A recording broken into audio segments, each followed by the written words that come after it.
حبايب قلبي، صحيح انه انا تأخرت بعمل المعمول وما نزلت لكم اياه قبل اخر 10 ايام من رمضان، ولكن ان تأتي متأخرا خيرا من ان لا تأتي. فحبيت نزلكم باخر يوم من رمضان المعمول، ولكن ما قدرت سبحان الله لاني كنت عم صوره بوقفة العيد.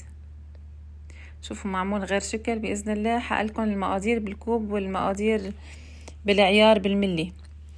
اذا حطيتوا 3 اكواب سميد بيلزمكن كوب الا ربع سمنة حيواني، 150 ملي من الماء البارد او اكتر حسب نوع السميد، معلقة كبيرة من القطر اي الشيرة او العسل، ربع كوب سكر، معلقة كبيرة من المحلب المطحون، نصف كوب من حليب البودرة، وربع معلقة كبيرة من مكربونات الصوديوم، عفوا ربع معلقة صغيرة من مكربونات الصوديوم، ربع كوب ماء ورد او زهر. انا هون عندي كوب من السمن البقري ل3 كيلو سميد، ضفت لهم 200 جرام من الزبدة مذوبة، وهلا بدي اضيف له نصف كوب من السكر الحبيبات مع المي 750 جرام. اذا عم تعملوا مثلي 3 كيلو سميد فاستعملوا هاي الوصفة. وانا ذكرت بالكوب الكبواب الصغيرة كرمال بدي اعمل كمية قليلة. معي معلقة صغيرة او كبيرة من المحلب المطحون، معلقة كبيرة من الخميرة حطيتها مع المي العادي، المي البارد بحرارة الغرفة، مع كوب صغير شاي يعني من القطر بيعطيها لون للعجينة وتماسك حلو. ضفت شوي هيك مي، نصف كمية المي اللي انا حاطتها مع العسل والقطر فوق السمنة، وبدي خليها تصير هيك مثل الكريمة، يعني تدوب مثل الكريمة وتسيح. بعدين هون ضفت نصف كمية السميد هون بدنا نفركه ونجمعه مع السمنة. باللبناني نحنا بنقول منلوشه تلويش، يعني ما بدنا نعجنه عجن، لانه بس تعجنوه عجن كتير للسميد بتصير بتعسل معكم ما بتنجح. ضفت كمية المي كلها عندي هون بالمقدار والعيار وزبطت ما شاء الله، وكان العجينة عندي ما شاء الله، وكان غطيتها وحطيتها على جنب لريحها نصف ساعة. هون كنت انا على السحور مجهزة حشوة التمر. شوف العجينة ما شاء الله كيف ناجحة غير شكل.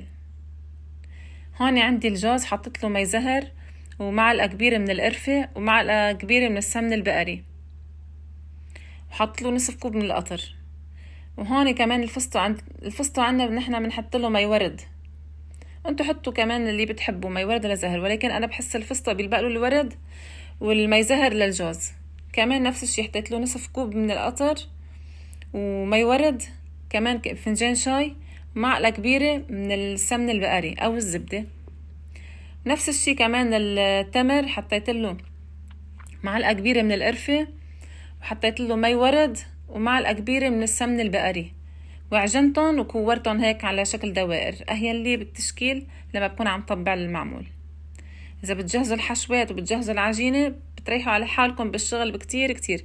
انا محمية الفرن قبل ما طبع المعمول على درجة حرارة 200 قبل بربع ساعة، ليكون عندي الفرن كتير حامي لدخل المعمولة، ما بدها تكون الفرن بارد. اذا كان الفرن بارد بتيبس حبة المعمول وما بتنجح معنا حتى لو كنا مستعملين المقادير مزبوطة. لكن الفرن عندي حامي على درجة حرارة 200 قبل نص ساعة او ربع ساعة. دخلتهم بالرف الوسط بشوية من فوق ومن تحت، ما في 5 دقايق وبيطلعوا معي غير شكل ما شاء الله. كنتوا شايفين اخذوا لون ذهبي رائع جدا. رشيت لهم اول رشة طحين حبايب قلبي، لكن وما تنسوا بقلب العجينة لما تكونوا عم تحطوا المي البارد تحطوا ربع معلقة من بيكربونات الصوديوم، هي بتفتح حبة السميد وبتخلينا دغري نشتغل فيها بإذن الله تعالى. هي ما شاء الله وكان عم تطبع التمر، يعني وصفة غير شكل ناجحة معنا بإذن الله، من أول مرة بتنجح معكم إذا اتبعتوا المقادير والعيارات مزبوطة. حط لكم المقادير بصندوق الوصف، بس تحبوا تعملوا المعمول فوتوا دغري على صندوق الوصف بتلاقوا المقادير بالعيار وبالملي بالأكواب. شوفوا ما شاء الله، وكان التمر غير شكل اخد لون ذهبي، والعجينة بتفتت السميد وبتقرش قرش.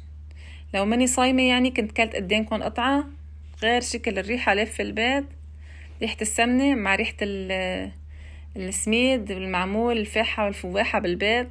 عن جد ما بيحلى العيد إلا بالمعمول. غبرت أنا هون القالب عندي بالطحين، ما تحطوا كلسات لأنه صراحة وصفة الكلسات ما بتعمل طابع للمعمول، ما بتاخد رسمة الطابع. وهي بنتي بسم الله قلبها الصغيرة عم تساعدني، فحبيت تشارك معنا بهالفيديو. وهي ما شاء الله وكان الصواني عم سحبهم واحدة ورا التانية ما شاء الله وكان، لأنه عندي الفرن حامي ونار يعني. وهون عم رشلهم سكر ناعم. شوفوا ما شاء الله وكان وصفة غير شكل. إذا اتبعتوا المقادير بالملي وبالأكواب بإذن الله بتنجح معكم من أول مرة.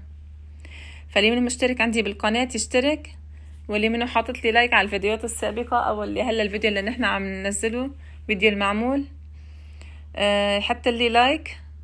وإذا حبيتوا هالوصفة يلا دغري قوموا وعملوا معمول للولاد وفرحوا قلبهم. ويلا كل سنة وانتم بخير، بريتوا ينعاد علينا وعليكم رمضان بالصحة والخير والعافية، والله يتقبل منا ومنكم الطاعات وسائر الأعمال. ما شاء الله وكان شوفوا على هالمعمول هأرجيكم كيف طرية وبتفرط فرط بالإيد وبنفس الوقت ماسكة، وبس نحمل قرص المعمول ما بيفرط لوحده.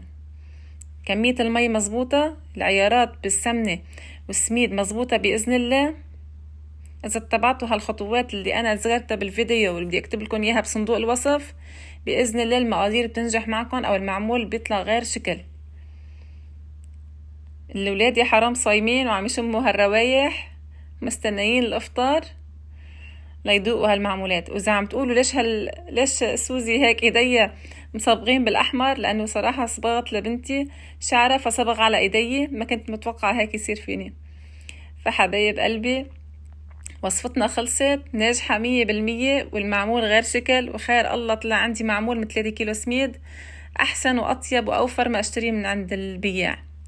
وأنا ل3 كيلو سميد استعملت نصف كيلو جوز، نصف كيلو فستق، وعلبة من المعجون التمر. فيكم تجيبوا كيلو من التمر وتفقوا على ايديكم.